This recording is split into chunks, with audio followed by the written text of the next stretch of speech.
I always wanted to do music from basically from an early age. I always loved music, and I would love to get into the making of it, sort of side of it, producing.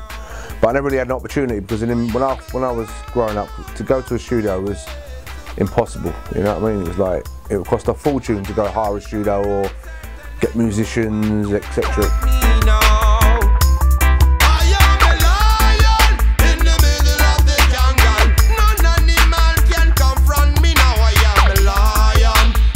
My first chance came when a friend of mine called Benji, his name is Benji, his name is Tony Benji, we used to call him. He took me around to Manasseh's house, and Manasseh had a little studio in his bedroom, little 4-track that he was making his dub tunes on, and I thought it was wicked. I was like, from that point onwards I was hooked.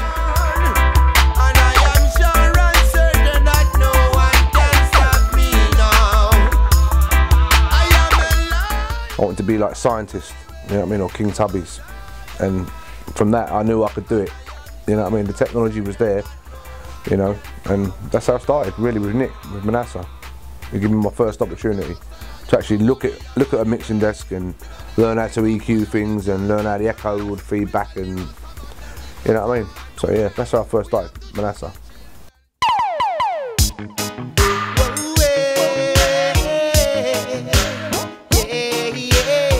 Working in the woodyard, and I just got made redundant, and as my redundancy settlement I got like £1,500 like as a layoff money. So like, there you go. And with that money I then started like to check Nick, and I bought his drum machine off him.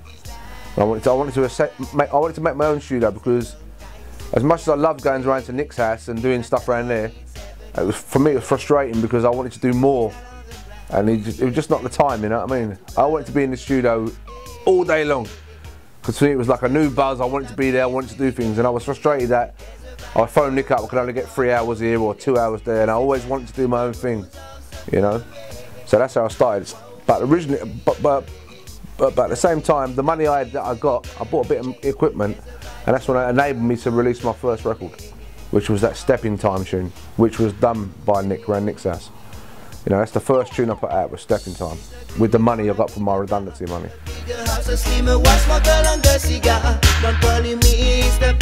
It's kind of ironic because I pressed 1,000 copies, and I think I sold about 300-400, you know what I mean, initially. And I was living in this house in Hackney, and I put all the records in this wardrobe at the bottom, like 600 copies. And about 3 months later I actually moved. I moved house, and I forgot to take the records with me. I went back 2 weeks later to the house, and the guy said that all the stuff had been chucked out and it was in the skip, and basically that was it. So I lost all them records, they was gone. So there you go. But I did it right. I did it right. I made enough money from the first pressing to get my money back. I didn't actually make any money, you know. But then the next one, that sort of financed the next one, which was with Tenor Stilling, Can't Touch Jar. You know, that was the second one, and that again was what I heard. I used to go to Nick's and he played me tunes that he'd done, and I heard the Can't Touch Jar tune, and I thought that was wicked. And I thought that would make a great single, you know what I mean? So I pressed that, and that did pretty good. Chuck used to play it, you know, sold a few copies, and I made the next one, which was Original Formula. By which time Nick had sort of progressed, and the 4-track machine that he used, he sort of like finished with that. He got an 8-track machine. So basically I ended up buying the 4-track machine off Nick. A little drum machine, a little keyboard, and I started to do my own thing basically. You know, me and a guy called Nigel Lake and Chris Petter, which was originally Century. You know, because they was like musicians. They knew I wasn't really a musician, even though I knew how to play a guitar. I knew a few chords. I wasn't really confident enough to make my own tunes. You know what I mean? I was like, to get someone who knew they could do it. You know, and that's where I started my own thing. Really, to be my own studio. You know what I'm saying? Every day is just another day. Yeah, it don't matter what them people. And Conscious Sounds, the original name, originally come from Freedom Sounds, because I was trying to think of a name to do, and I was playing records, and I remember playing Lot's Wife by Prince Ella, and I looked at the label, it said Freedom Sounds. I thought, you know what, sounds. I thought Conscious Sounds, that sounds wicked, and that was it really. It was born. Why them bullets don't stop? They keep on coming from the Mac, the Uzi and the Glock. And every day them brothers shooting brothers on the block. I love music, you know what I mean? It's the only thing that I really liked and I really want to do it. I mean, I've had jobs in the past, working in wood yards and building sites and they're rubbish basically. I never used to like going to work. I always wanted to go to work and do something that I like to do. So work didn't become like this horrible mundane thing that you have to do every day. I could actually go to work and look forward to going to work, and you know what I mean? The hardest part was trying to survive out of the money from making music, and that has been the hardest struggle really. You know, trying to make a living, you know, off music is very, very hard, especially nowadays, you know what I mean? But so far I've managed to do that, and it's been a long time.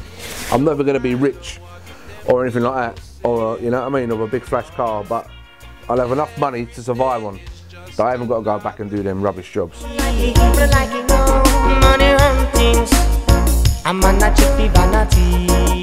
listen to a lot of music like reggae from the 70s, bit of punk rocker music, you know what I'm saying, a bit of rock even, and sometimes I get ideas from that.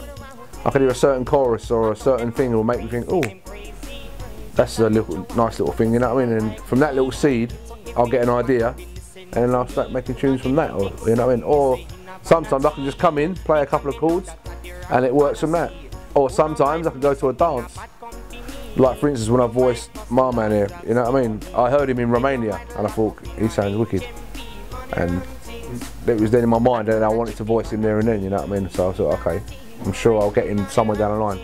Just things, sparks. It doesn't mean to be, I mean I never went to Romania to hear him sing, and so I just heard him and thought, wow, he's wicked, I'm going to get him to sing one for me. Same with, like, if I hear a tune, don't have to be reggae, it could be pop, it could be anything, it could be hip hop.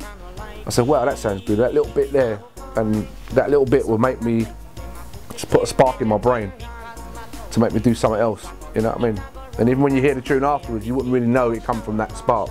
But that's the sort of thing that sort of makes me want to do that.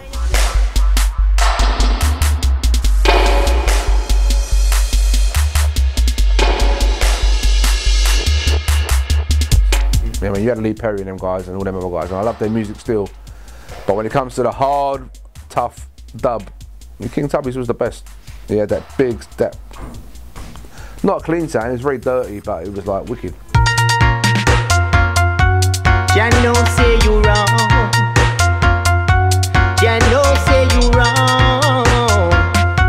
Yes, you wrong. You wrong fi send come call we. You wrong. King Jenner was like a friend from, I used to know him, he lived in the same housing estate as us in Hackney, you know what I mean? We all grew up with reggae in the 80s. Well, I was a bit older than him, but his main influence, as you can hear in his voice, is from the 80s. Tenor Saw, all them DJs that come out at them sort of times, you know what I mean? I believe one day they might go sleep and slide. Jaja love him, we all must abide. If you listen to some of the music now that's coming out of like Europe, it has very little reggae left in it, some of it, you know what I mean? It's more veered onto the techno side, you know, call it techno dub or whatever. It has gone sort of like in that direction. I think what it is, where I was influenced by people like King Tubby's and real like reggae instrument guitars, and we made our interpretation of that with digital equipment. The new people are sort of listening to our sort of stuff, the UK sound, and made their interpretation of that, and which has gone more digital, more away from reggae, really, in my opinion, and gone more sort of like techno kind of style. You know, with all them acid sort of sounds and all them kind of things, you know? So it's sort of drifted away more from reggae, if you know what I'm saying, you know? Jah is my rock, Jah is my rock, Jah is my rock. Jah will reveal the truth in everyone. If I'm not in the studio, I'm away. That's it, it's my job. If I don't work, I work on a day-to-day basis. You know what I mean? Someone will come inside, I've got someone coming about 2 o'clock to mix a tune. I'll make some money from that, then that's it. If I'm not in the studio, I'm doing a show. That's it. Music is me, is like my whole occupation. That's what I do. You know what I mean? Even when I have a day off, I'll still listen to some sort of music or something. You know what I mean? Music is 24/7, all 365 days a year. It never stops. I can't stop, because if I stop, then I won't. You know what I mean? I've had it. Jah is my love.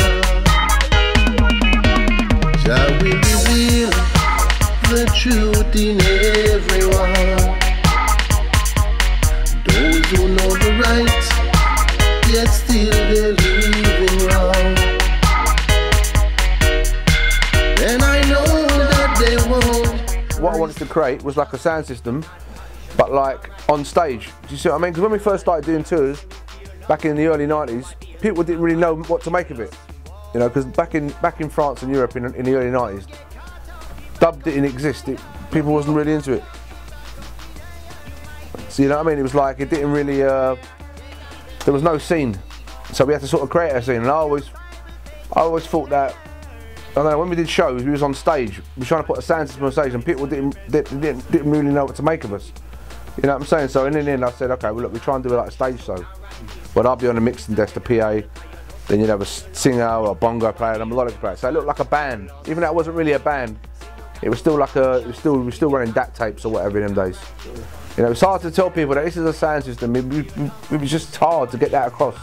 But now if you go to France, it's like a million sound systems. France has just gone bananas. You know what I mean? So yeah, I don't know, the live thing it's semi-live. It's like a sound system but on stage. We pick up the microphone and hold it up in a me hand. Me DJ for woman and me DJ for man. Say listen, general, I tough you want the mic, watch it shine. And anytime you come dance